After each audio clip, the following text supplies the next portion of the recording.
안녕하세요. 잠 잘 주무셨습니까? 새로운 하루 시작하면서 또 아침 묵상 우리가 함께 하겠습니다. 오늘 말씀은 다니엘서 3장 28절에서 30절 말씀입니다.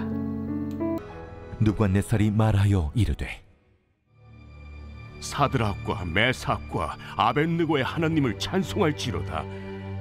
그가 그의 천사를 보내사 자기를 의뢰하고 그들의 몸을 바쳐 왕의 명령을 거역하고 그 하나님 밖에는 다른 신을 섬기지 아니하며 그에게 절하지 아니한 종들을 구원하셨도다. 그러므로 내가 이제 조서를 내리노니 각 백성과 각 나라와 각 언어를 말하는 자가 모두 사드락과 메삭과 아벳느고의 하나님께 경솔히 말하거든 그 몸을 쪼개고 그 집을 거름토로 삼을지니 이는 이같이 사람을 구원할 다른 신이 없음이니라. 왕이 드디어 사드락과 메삭과 아벳느고를 바벨론 지방에서 더욱 높이니라.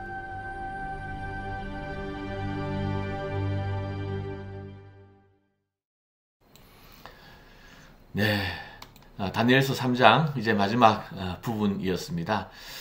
여러분, 인생사 세옹지마라는 말이 있죠. 세옹지마. 아무리 좋은 일 같아도 또 그것이 나쁜 일로 이어질 수 있고, 또 아무리 안 좋은 일이라도 그것 때문에 또 좋은 일로 연결될 수 있으니까 너무 일희일비하지 말라, 이런 뜻의 고사성어입니다. 세옹지마, 변방의 어떤 할아버지의 말 이야기에서 유래한 건데요. 자, 오늘 다니엘서 말씀을 우리가 찬찬히 살펴보면 이게 세옹지마라는 게 맞는 것 같아요. 여러분, 1장은 어떻게 시작했습니까? 나라가 망하면서 포로가 된 소년들의 비참함에서 1장이 시작되었습니다. 그런데 마지막에 이렇게 끝나죠. 왕이 그들에게 모든 일을 묻는 중에 그 지혜와 총명이 온 나라 박수와 술객보다 10배나 나은 줄을 아니라 다니엘은 고레스 왕 원년까지 있으니라. 다니엘이 느부갓네살 왕의 주목을 받고 최고의 지혜자로 인정되었다.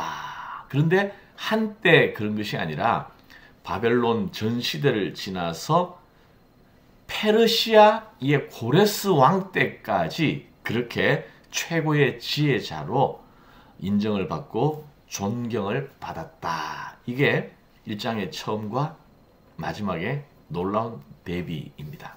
자, 2장은 어떻게 시작했습니까? 느부갓네살 왕의 꿈으로 인해서 피바람이 부는 것으로 시작했지만 이렇게 끝이 나죠. 2장 46절. 이에 느부갓네살 왕이 엎드려 다니엘에게 절하고 명하여 예물과 향품을 그에게 주게 하니라. 천하의 느부갓네살 왕이 다니엘에게 절을 했습니다. 그리고 바벨론 전체를 다스릴 수 있는 최고의 관직을 주었고, 또 바벨론의 모든 지혜자의 어른으로 대접을 했다. 그리고 그 친구 사드락, 메삭, 아벳느고도 지방의 총독으로 임명받도록 했습니다. 그리고 느부갓네살 왕이 다니엘의 하나님을 찬양하는 것으로 나오죠. 47절에 보니까 왕이 대답하여 다니엘에게 이르되 너희 하나님은 참으로 모든 신들의 신이시요 모든 왕의 주제시로다. 네가 능히 이 은밀한 것을 나타내었으니 내 하나님은 또 은밀한 것을 나타내시는 이시로다. 왕이 모든 지혜자를 다 죽이라고 명령하면서 시작된 다니엘서 2장이 또 다니엘이 이렇게 높임받는 것으로 끝이 났습니다. 자, 3장은 금신상 얘기로 시작되지 않습니까? 그래서 왕이 자기를 위하여 만든 금신상에 모든 사람이 절하지 않으면 풀무불 가운데로 던져버리겠다. 그래서 사드락, 메삭, 아벳느고가 큰 위기를 맞이하게 되지만 결국 사드락과 메삭과 아벳느고의 하나님을 높이고 찬양하는 것으로 다니엘서 3장이 끝이 납니다. 왕이 친히 조서를 내려서 앞으로 누구든지 다니엘과 그 친구들의 하나님을 욕되게 하거나 경솔하게 말하면 그 몸을 쪼개어버리겠다라는 명령을 내리고서, 사실 자기나 잘하지, 그죠? 자기가 늘 그랬으면서. 그래서 3장 마지막 절 30절에 이렇게 끝나지 않습니까? 왕이 드디어 사드락과 메삭과 아벳느고를 바벨론 지방에서 더욱 높이니라. 자, 그런데 재밌는 것은 4장에 가면 4장이 또 반복돼요. 그게 결국 왕의 하나님에 대해서 경솔하게 말하는 사람을 처단하겠다 그래 놓고 결국 자기가 그런 신세가 되고 맙니다. 자, 우리 인생이 세옹지마라는 그 말이 사실 다니엘서를 보면 더욱더 분명히 공감이 됩니다. 그러나 그게 다는 아니에요. 전적으로 옳은 말은 아니에요. 세옹지마는 앞 일을 예측할 수 없으니까 너무 걱정하지도 말고 너무 기뻐하지도 말라, 이러한 뜻의 경고이지만, 다니엘서를 보니까 이렇게 정말 롤러코스터처럼 좋았다 나빴다 좋았다 나빴다 반복되지만 한결같은 공통점이 있어요. 뭐예요? 위기에서 시작하지만 마지막은 항상 좋다라는 거죠. 이게 바로 하나님의 은혜 아래 살아가는 사람의 특징입니다. 기독교 역사관은 직선주의 사관을 가지고 있고 또 마지막 승리를 약속하고 있습니다. 최후 승리를 보장합니다.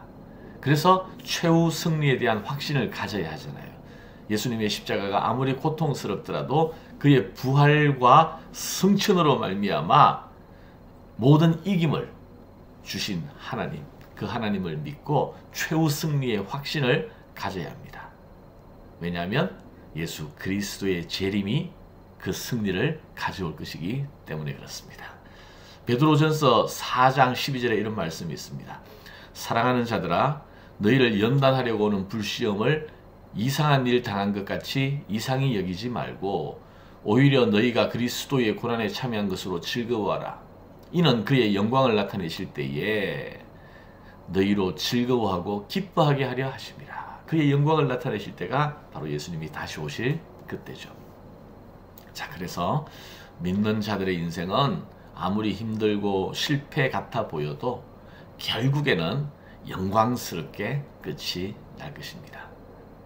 예수님의 부활이 있기 때문입니다.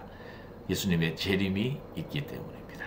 그래서 우리는 항상 기뻐하고 즐거워하고 또 감사할 수 있는 이유가 바로 여기에 있습니다. 자, 오늘도 최후 승리의 확신을 가지고 오늘도 담대하게 기쁨과 즐거움으로 감사 가운데 또 하루를 은혜 가운데 살아갈 수 있기를 주님의 이름으로 축원합니다. 기도하겠습니다. 하나님 감사합니다. 하나님, 또 다니엘서를 보니까 정말 위기가 또 축복이 되고 또 축복이었다가 다시 또 위기가 오고 또 축복이 되고 위기가 오고 축복이 오고 세옹지마라는 말처럼 이렇게 롤러코스터 인생을 그들이 살았습니다. 그러나 언제나 하나님께서 그들을 지켜주셨고 그들을 높여주셨고 예수 그리스도의 부활과 재림으로 말미암아 우리의 인생도 결국에는 우리가 승리할 줄 믿습니다. 결국에는 우리의 인생이 실패가 아니라 영광스러움으로 끝이 날 줄 믿습니다. 이 믿음 가지고 최후 승리의 확신으로 오늘도 담대하게 살아갈 수 있도록 인도하여 주옵소서. 예수님 이름으로 기도합니다. 아멘.